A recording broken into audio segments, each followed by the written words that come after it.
Carlos Nelson with Cascade Media, and tonight we have one of our government officials, Mr. Deke Clayborn with Housing and HUD.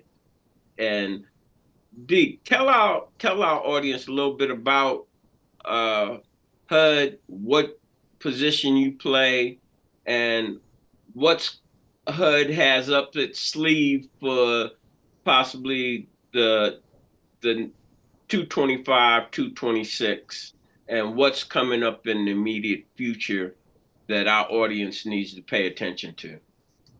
All right. Well, thank you, Carlos, and thank you for having me on your show. I really appreciate it.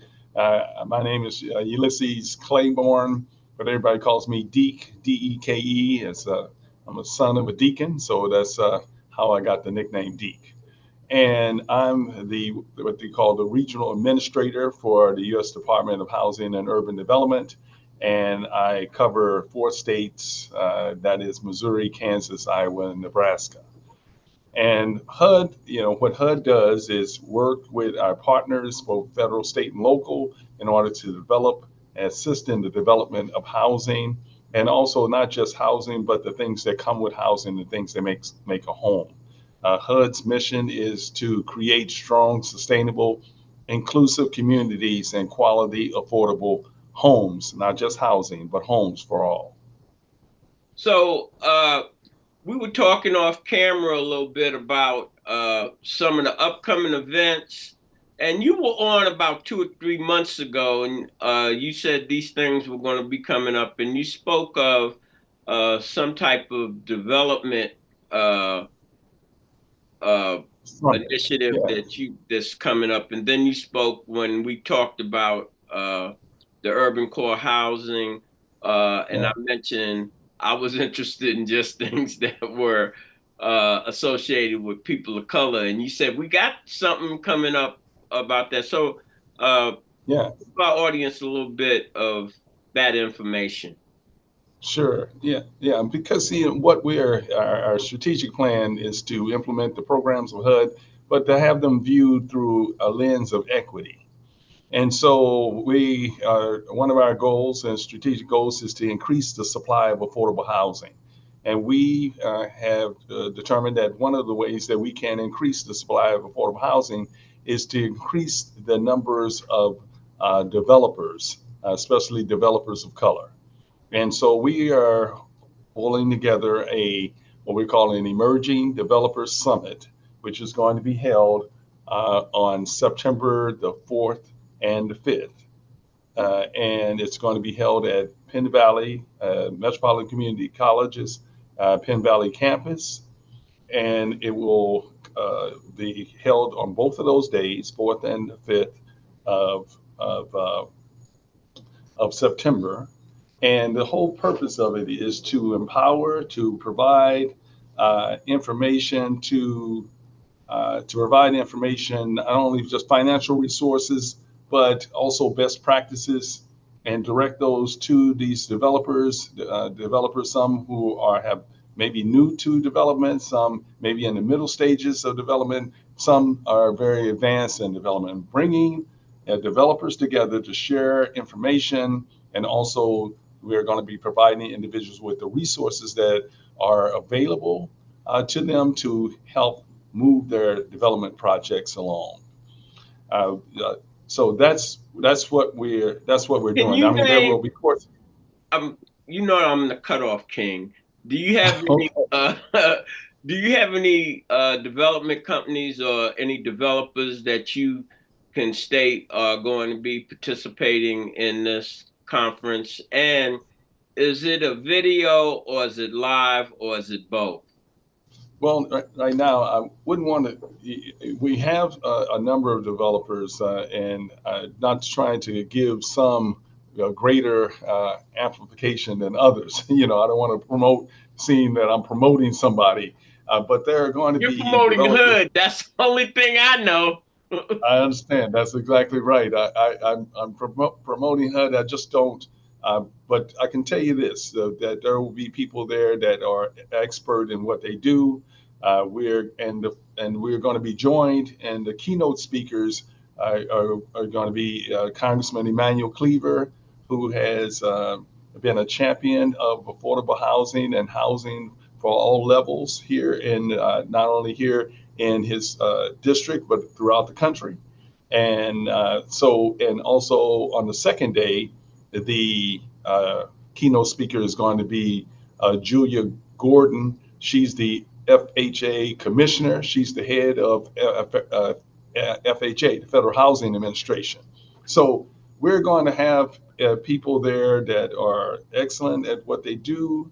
We're going to be talking about how to take back your communities using different development models that are available, and have people there who have utilized these development models in order to identify properties that need to be rehabilitated and talk about the resources that they use to rehabilitate them. Tell me, So, tell me this. Uh, yes, I've been looking at a lot of news, and especially that 2025, but other things as it relates to BlackRock buying uh, all this yes. property in America and renting it out. Does HUD have anything to do or any governance as it relates to any of that? If you know what I'm speaking of. I understand what you're saying. We live in, as you know, a capitalist society, and we're not, there's no way to prevent someone actually from buying property. But we can do something about the regulation. We can do something about people buying property and just holding it and allowing it to dilapidate. People have the right to have their communities taken care of and regulated so that we can make sure that the properties that are out here are going to be developed in a way or so that people can be proud of their communities, and their communities can be more wholesome and provide quality homes. So, what do you have as it relates to educating our new home buyers to Uh, what what help they can get from HUD? Well, yeah, that's a great question. Thank you for that. We are we're going to be presenting something called "Let's Make Home the Goal," and that short version, the nickname for it is called House Party. And and so We love and a what is house party, bro. that's right? Ain't no party like a as My grandmother used to do rent parties. that's right. You know, I definitely remember attending a rent party or two. But let me just tell you that what it does, what we're going to do is we're going to bring all the resources together at one in one place, so that an individual can come there, and they will be able to access and have access to lenders, do first-time homebuyer programs, down payment assistance programs, grants. They're going to have the ability to talk with someone that can help move them from where they are to home ownership, and that's through what we call our housing counseling agencies. These are agencies are funded by HUD, and they will provide information to take a person from where they are to help them talk about if they need help renewing or redeveloping their credit or improving their credit, if they need help with how budgeting, if they need help with as far as, hey, you are ready for home ownership already, and we can help identify a lender that has access to our programs that can help move you to home ownership. Off the top Sometimes, of your head, you know, as you talking about that, I have to interrupt you while it's on my mind.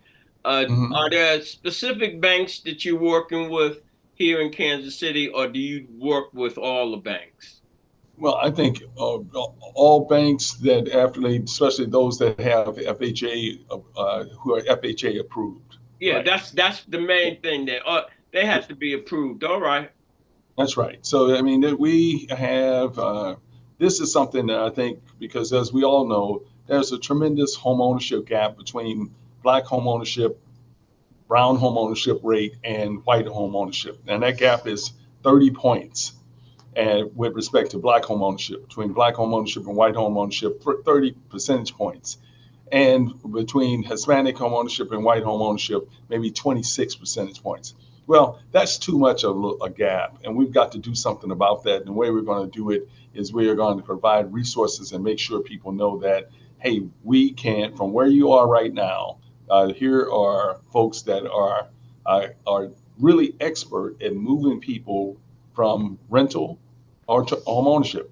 And when you think about that, some of the things that have kept people from home ownership have been myths, things that are not even true. That a person thinks that, well, if in order to qualify for an FHA insured mortgage, you got to work, you got to have 2 years of work history at the same job, and that's not true. And you only need 2 years of work history. It doesn't matter which jobs you worked at. And some people think, well, I have a student loan and I can't I had a default on my student loan, so therefore I can't work. I can't obtain a house, but it can. Our lenders work with those individuals, and the whole idea of the way that underwriting is done by FHA insured mortgagee is that or FHA approved lenders, they look at the debt that's owed as like you treat any other debt. And formerly, in the past, they looked at the total amount of debt owed on student loans, and that disqualified people. But now they're looking at, hey, what is the monthly payment that's necessary, and looking at it and treating it like any other debt. Also, we have reduced what we call our mortgage insurance premium by 30%. So that has provided individuals greater access to housing. So there are things that we are doing at FHA and our that FHA Commissioner Julia Gordon, who is going to be at the summit, at the Emerging Developer Summit. But there are things that FHA is doing to make it easier for individuals to navigate through the system and be able to obtain housing, be able to acquire a home. All right. So in closing, what would you have to say to our community? Well, what I'm saying, what I like to say is that HUD is a partner. HUD is there to help. My job and our job here is to find instances where the mission of HUD is not being as fulfilled as it should be, providing opportunity for individuals to obtain a quality home. And there are resources that are available, and we want to make sure that the individuals in the community know about these resources and they have access to them. All right. We appreciate having you on the show, as always, knowledgeable, and as I'm always parroting, information applied is power. And basically, that's what this conversation's been about, applying the information that has some validity from the actual government. I didn't know there was a lot of misinformation circulating, but you put the Yes, spotlight on yes, that. yes. And And that's go ahead. I think that's the goal, is to try to make sure that we help where we can help, and some of it, individuals are already ready to buy a home, and they've been told that they're not, and we want to make sure that everyone that's ready or can be made ready, they have an opportunity to uh, engage in the wealth building opportunities that home ownership affords. Well, where Cascade Media stands, we're more trying to work with the people, the latter that you make ready, you help get ready, not the ones that's ready per se. I think resources have to be spread to educate our Hmm. community on, if you're not ready, we can get you ready in 12 months Yeah, or what have you. If you get enrolled in some of these programs and some of the agencies that can help you have a better understanding and have relationships with the institutions that you might need to facilitate Yeah. home getting in the home buying market. So it was a pleasure having you on, Deke, and Well, we look forward to working with you uh, the remainder of your term. yes. When does your term end? Well, I'm a political appointee, appointed by the president, President Biden, and so when that administration, that term is over, then uh, that'll be at the end of this election cycle that we're on. So, but then, but I've been, as you know, Carlos, I've been a real estate attorney. Before I came on here at HUD, I had my own practice for 15 years. I was general counsel to the Missouri Housing Development Commission for 10 years. And before that, I worked in private industry, working for law firms. So I'll still be around, although, my time is growing near the end as far as active, and looking forward to those days that I can join a lot of my friends in retirement. Yeah, So, hey, Deke, there ain't no retirement, bro. It's like a slow down, especially to me when you're a person like yourself. The community is so wanting in so many different areas. Even when you retired, uh, you want to have a voice, and you want to try to add a little more than when before you came. So yeah, with yeah, that being said, as we always close, when you invest in your community, you're really just investing in yourself. And I'll use this. This is Dr. Marge. She always says, be the change that you want to see. mm, that's good. So I That's good. close with that. This is brought to you by Kansas City Business Association, working to improve our community.